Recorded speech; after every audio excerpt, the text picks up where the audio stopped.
kwa wale ambao wanapatikana mikoani, hii hapa inawahusu sana, kwa sababu hapa nitakuelezea jinsi ya kujenga nyumba yako kwa gharama nafuu mno. Naposema gharama nafuu mno, sijui mnanielewa.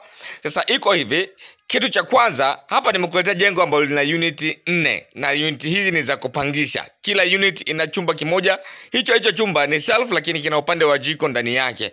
Sawa? Na hapa tofali za blocks zinaenda tofali 2000, lakini kama utatumia tofali za kuchoma ni tofali 6500, lakini pia bati zinazoenda hapa ni bati 80 za futi 10 na mbao zake za kenchi ni 250. Sasa sikiliza nikwambie kitu kimoja.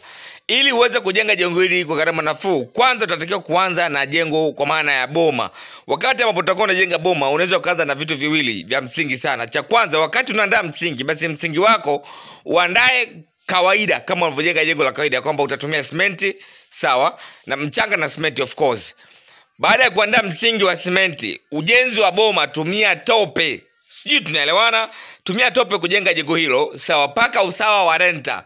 At least hii itakupunguzia gharama za ujenzi kwa asilimia kubwa sana, kwa sababu gharama ya kununua simenti na mchanga itapungua kwa upande wako, sawa? Jenga kwa kutumia tope kutokea usawa wa msingi paka usawa wa boma. Baada ya hapo, funga mkanda wako wa boma. Ukishamaliza mkanda wako wa boma, maliza jengo lako kwenda juu kwa simenti, au unaweza kalimalizia pia kwa tope. Hiyo utachagua wewe, sawa?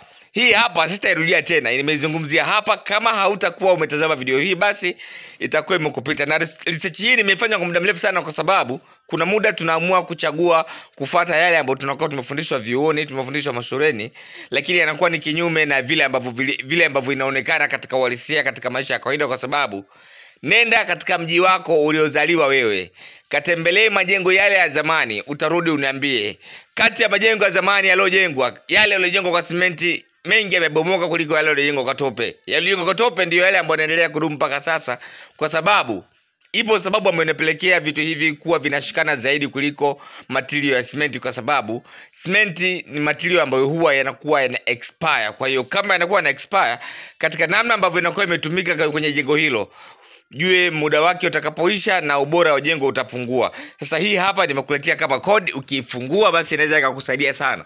Na pia ukiangalia majengo mengi yamejengwa kwa blocks, nayo pia yanafikia muda fulani yanabomoka kwa wakati mmoja, kwa sababu yote yanatumia material ambayo huwa yanakuwa yana expire. Kwa hiyo inapofikia mwisho inakuwa changamoto kwa ubora wa jengo. Sasa wewe ambaye unaishi mikoani huko, unaweza kufanya hivyo na ukapata ujenzi mzuri sana. Kikubwa tu usijenge gorofa katika mtindo huu, kwa sababu gorofa ni aina nyingine ya ujenzi ambao utakuhitaji utumie zege sana kuliko matumizi mengine ya kawaida ya ujenzi, aidha tofali au hata vitu vingine vyote ambavyo unaweza kuwa unavitumia kuna ujenzi, sawa?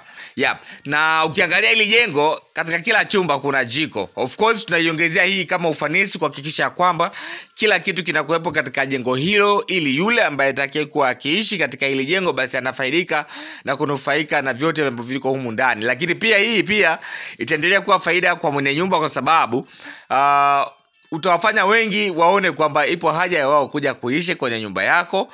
Sawa, kwa hiyo utapata watu wengi sana kwenye nyumba yako. Lakini pia sio tu kupata watu wengi, hata faida utakayokuwa ukipata kutokana na ujenzi wako basi itakuwa ni kubwa sana, kwa sababu watu watakuwa wakitamani kuja hapa. Sidhani kama nyumba hii itabakia wazi. Sidhani kama nyumba hii itabaki wazi ikikosa mteja, kwa sababu vitu vyote vya msingi ambavyo mteja atakuwa anavitaka au mpangaji atakuwa anavitaka katika hili jengo vipo. Nikukumbusha tu kwamba ramani kama hizi na zingine nyingi zote zinawekwa katika mitandao mbalimbali ya kijamii. Kwa hiyo unavyoenda Instagram kule, hakikisha umetufollow kwa jina la Makazi Mpanda. Unavyoenda Facebook, hakikisha umetufollow, jina ni Makazi Mpanda. Nenda YouTube pia, hakikisha umesubscribe katika channel yetu na jina ni hilo hilo, Makazi Mpanda. Namba ya simu hiyo hapo, inapatikana WhatsApp muda wowote ule. Kama unataka kuona ramani kupitia WhatsApp yako, basi nitumie message kwenye WhatsApp namba hiyo 0758260690. Baada ya hapo nitakupatia link uweze kwenda kujiunga na channel yetu au group letu la WhatsApp. Sawa? Ili baada ya hapo sasa ukishajiunga wewe utakuwa ramani unaziona kupitia WhatsApp. Sawa? Karibuni sana na asanteni kwa kunisikiliza.